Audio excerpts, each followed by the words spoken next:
Hello all of you, welcome to my channel. ఈరోజు మనం post ఆఫీస్లోని మరొక స్కీమ్ గురించి అయితే తెలుసుకుందామండి. ఇదే national saving certificate, NSC scheme అని కూడా అంటారు. ఇది పోస్ట్ ఆఫీస్లోని అనదర్ ఇంపార్టెంట్ స్కీమ్ అని చెప్పచ్చు. ఇదేంటి అని అంటే post office plus interest equal to maturity అనే ఫార్ములా ద్వారా వర్కౌట్ అవుతుంది. మనం ఇక్కడ గమనించినట్లయితే అకౌంట్ ఓపెన్కి నో ఏజ్ లిమిట్ అండి, ఎటువంటి ఏజ్ లిమిట్ అయితే లేదు. Next single and joint account facility ఉంది. అంటే ఓన్లీ ఒక్క పర్సనే కాకుండా ఫాదర్ అండ్ మదర్ అవ్వచ్చు, వైఫ్ అండ్ హస్బెండ్ అవ్వచ్చు, లేదా పేరెంట్స్ అండ్ చిల్డ్రన్స్ కావచ్చు. ఇలా అయితే జాయింట్ అకౌంట్ ఫెసిలిటీ అయితే ఉంది.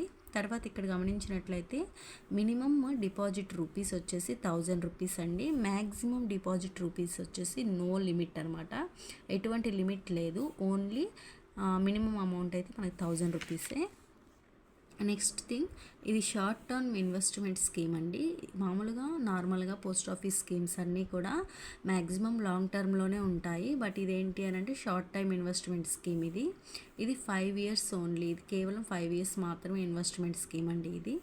దీనికి వచ్చేసి 7.70% అయితే మనకి దగ్గర ఇంట్రెస్ట్ అయితే వస్తూ ఉంది. ఇవైతే దీని గురించి మెయిన్ ఇంపార్టెంట్ థింగ్స్ అండి. అకౌంట్ ఓపెన్కి ఏజ్ ఉండదు, single and joint account facility ఉంటుంది. మినిమం డిపాజిట్ నుంచి 1000, మ్యాక్సిమం వచ్చేసి నో లిమిట్. ఇది short time investment. And interest rate తీసుకున్నట్లయితే 7.70%. ఇప్పుడు నేను ఒక ఎగ్జాంపుల్తో మీకు అయితే ఎక్స్ప్లెయిన్ చేస్తాను. ఫర్ ఎగ్జాంపుల్, మిస్ రాణి అనే ఆవిడ ఒక 1000 రూపీస్ ఇన్వెస్ట్ చేశారు అనుకుందాము. అప్పుడు తనకి రిటర్న్ అమౌంట్ ఎంత వస్తుంది అని అంటే 1450 అయితే రావడం జరుగుతుంది.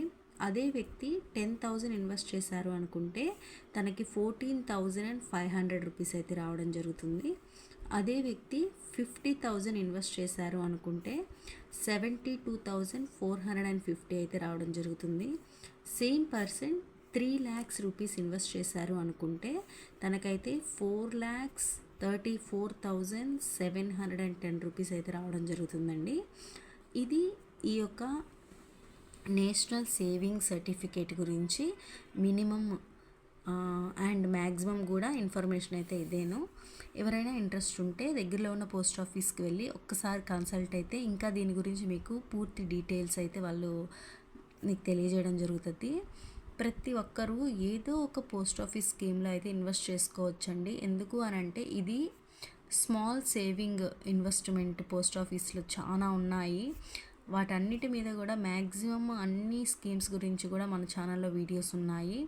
ఆర్డీ కావచ్చు, పీపీఎఫ్ కావచ్చు, సుకన్య సమృద్ధి యోజన కావచ్చు, ఇలాంటి స్కీమ్స్ ఎన్నో ఉన్నాయండి. ఎవ్రీ మంత్ ఇన్కమ్ ఇచ్చే స్కీమ్స్ కూడా పోస్ట్ ఆఫీస్లో ఉన్నాయి. వాటి గురించి కూడా నేను చాలా వీడియోస్ చేస్తున్నారు. వన్స్ ఒక్కసారి చెక్ చేసి చూడండి, మీకైతే మంచి ఇన్ఫర్మేషన్ అయితే దొరుకుతుంది. Thank you for watching. Thank you so much.